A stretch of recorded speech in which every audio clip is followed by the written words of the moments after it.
तो हेलो दोस्तों। तो पिछली वीडियो में हमने देखा था introduction to the probability, some definition of the probability and some problems, basic problems. तो आज की इस वीडियो में थोड़ा एडवांस प्रॉब्लम लेंगे। तो यह है प्रॉब्लम नंबर 1।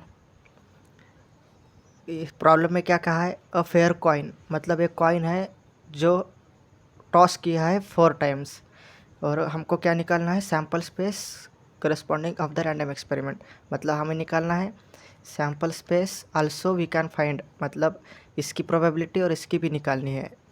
और हमें पहले क्या मालूम होना चाहिए? सैम्पल स्पेस कितने आएंगे, सैम्पल स्पेस कितने आएंगे। तो उसका एक बेसिक फार्मूला होता है।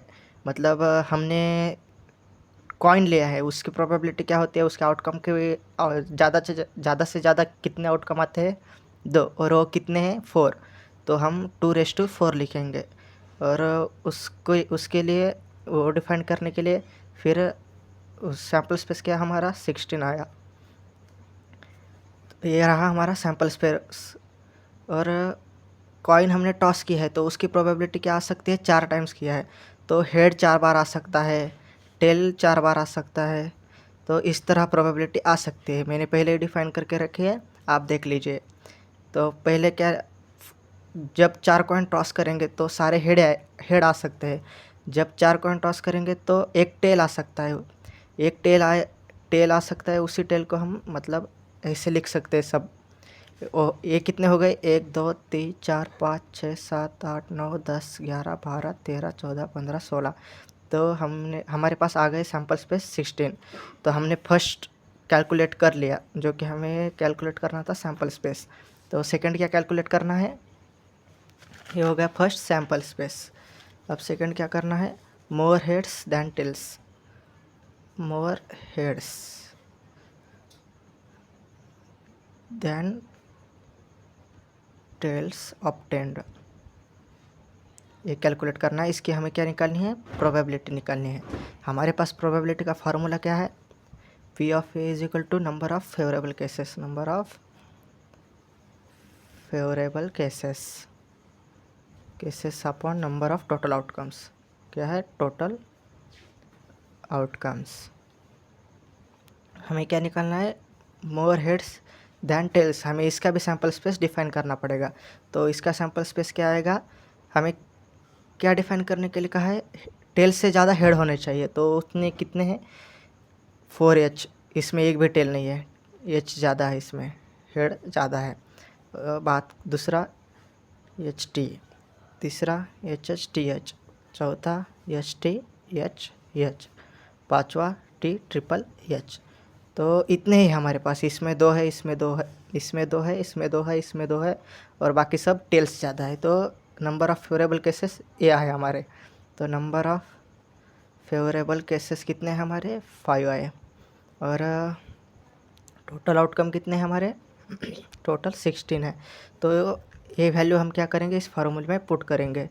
तो 5/16 ये हो गई हमारी इसकी प्रोबेबिलिटी, पी ऑफ ए की प्रोबेबिलिटी। तो ये हो गए सेकंड भी हमने कैलकुलेट कर लिया। अब थर्ड की बारी। थर्ड में क्या कहा है?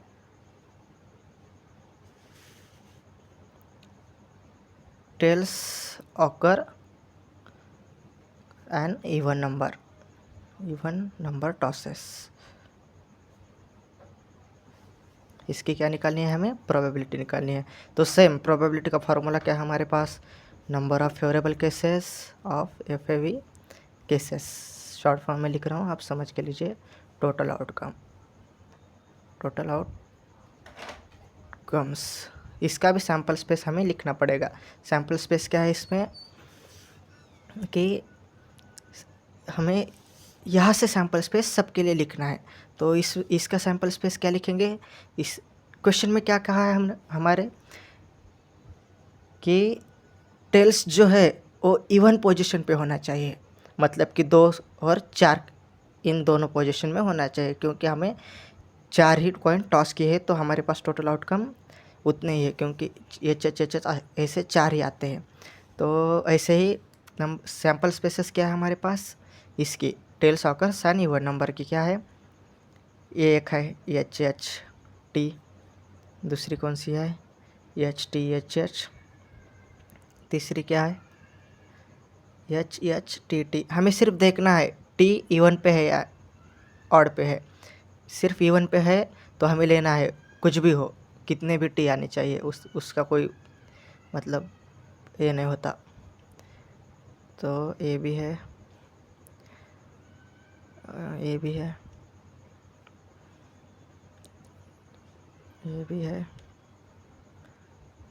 ट्रिपल टी एच भी है, डबल टी एच टी भी है, टी एच डबल टी भी है सारे, और एच ट्रिपल टी भी है, और 1 2 3 4 टी भी है।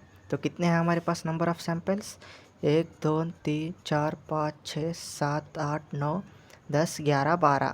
तो नंबर ऑफ़ फेवरेबल केसेस कितने हैं हमारे पास, 12। और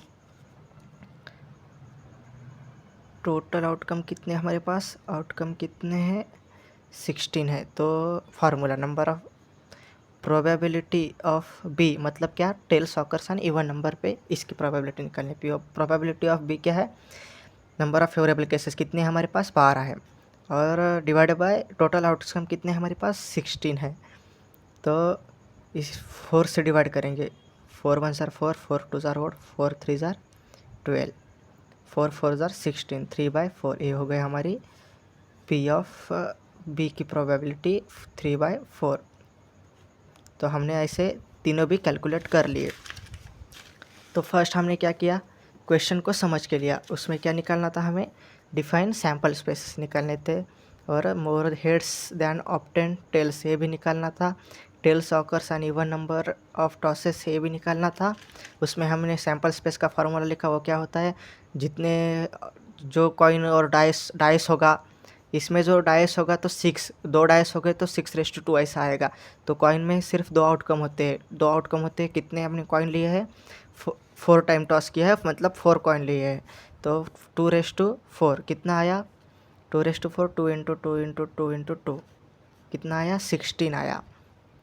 तो 16 हमें आउटकम आने चाहिए सैम्पल स्पेस के। हमने सैम्पल स्पेस लिख लिया। सैम्पल स्पेस हमने पिछली वीडियो में, मतलब कि पिछली वीडियो में मैंने बताया था सैम्पल स्पेस क्या होता है।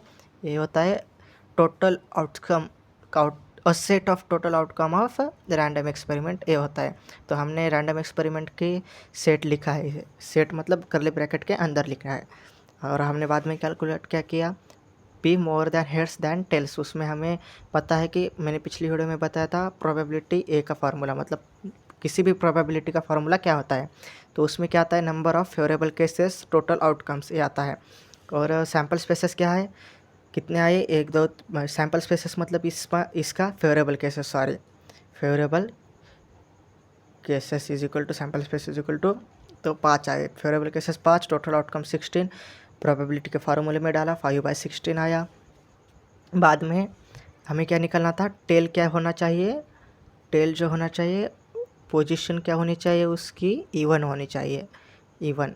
और कितने टेल है वो कुछ भी मैटर नहीं करता, सिर्फ टेल की पोजीशन इवन होनी चाहिए, वो भी है favourable cases is equal to sample spaces. ये 4 नंबर पे है, 1 हो गया, 2 नंबर पे है, 4 नंबर पे है, 2 नंबर पे 2 नंबर पे, 2 नंबर पे, 4 नंबर पे, 2 नंबर पे, 4 नंबर पे, ऐसे इवन नंबर पे ही होना चाहिए। तो हमने हमारे पास कितने आए, वो 12 आए। टोटल आउटकम कितने आए, 16 आए। तो प्रोबेबिलिटी का फार्मूला हमने बताया था, favourable cases upon total outcomes, मतलब 12/16। तो 4 से डिवाइड कर दिया, 3/4 आ गया। तो ये हो गया हमारा पी ऑफ बी बी। तो आज के लिए एक प्रॉब्लम बस है, मिलते हैं कल।